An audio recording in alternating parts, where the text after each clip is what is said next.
Climate change ஆன உடனே நிறைய பேருக்கு உடம்பு சரியில்லாமல் போயிடுது. இருமல், சளி எல்லாமே பிடிச்சிக்குது. சின்னவங்கலேருந்து பெரியவங்க வரைக்கும் எல்லாருக்குமே.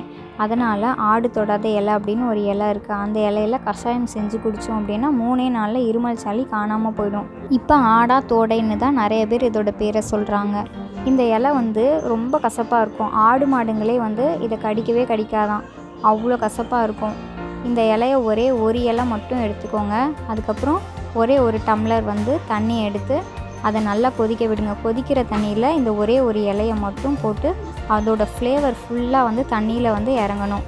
அதுக்கப்புறம் அடுப்பு ஆஃப் பண்ணிவிட்டு ஆற வச்சுட்டு ஒரு அரை டம்ளர் மட்டும் நம்ம ஊற்றிக்கலாம். அதுக்கப்புறம் 1 ஸ்பூன் பனங்கற்கண்டு போட்டுக்கலாம். ஏன்னா கசப்பு ரொம்ப இருக்கும். பனங்கற்கண்டு போட்டாலுமே கசப்பாக தான் இருக்கும். அதுக்கப்புறம் குடிங்க, சீக்கிரமாக சரியாகிடும்.